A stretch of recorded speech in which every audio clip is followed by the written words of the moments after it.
Too busy bickering on TV to run the country? There's got to be more to the House of Commons than that, right?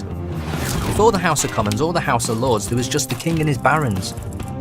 The king could call on them whenever he wanted, but he didn't count on them becoming powerful.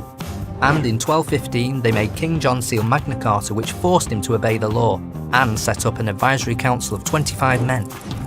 50 years later, Simon de Montfort rebelled against Henry III and for the first time invited representatives of the towns together with the Knights of the Shires to his 1265 Parliament. These citizens met separately from the nobility and evolved to form the House of Commons in 1332. So, now there are two houses, the House of Commons and the House of Lords. As the rights of the people increased, the king and nobility became less powerful, and the balance of power eventually swung to the Commons. In 1512, a huge fire consumed Westminster Palace. Henry VIII moved out, and once rebuilt, it became Parliament's home. Parliament still works from Westminster today and has three parts: the House of Commons, the House of Lords and the monarchy. Members of the House of Commons are elected by you and me. Every 5 years we elect representatives to run the country on our behalf, which means we run the country. Kinda. It's easy to run as a candidate. You just have to be 18, not in prison and not a lord. Oh, and also, you can't be the monarch.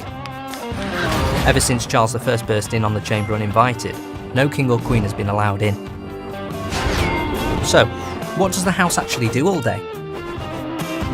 It debates important issues, makes and reviews our laws, represents the public, and holds the government to account.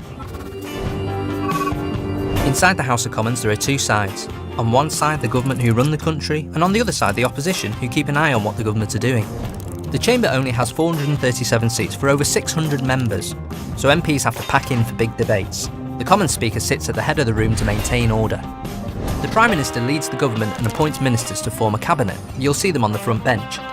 It's the government that introduces most of the ideas for new laws and changes to old ones. The opposition questions and challenges the government. All MPs split their time between the House of Commons and their constituency. Often MPs have to figure out what's best for their party or what's best for the local people they represent, even the ones who didn't vote for them. There are lots of ways the government is held to account. Every week, for half an hour, the Prime Minister comes to the House of Commons to answer questions from MPs. It's dramatic, it's heated, and it's this that gets the most viewers tuning in. But it's not just the PM in the hot seat.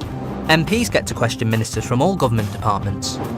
And then there are select committees where MPs spend a lot of time reviewing the policies and spending of government. This is called scrutiny.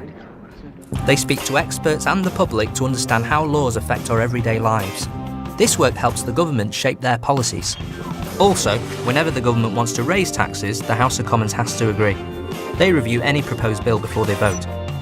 So it's not just a lot of rowdy bickering. They do more than what's shown on TV. Debating important issues, making laws, holding the government to account, and allowing MPs to represent the public. That's you. So, what do you think of the House of Commons now?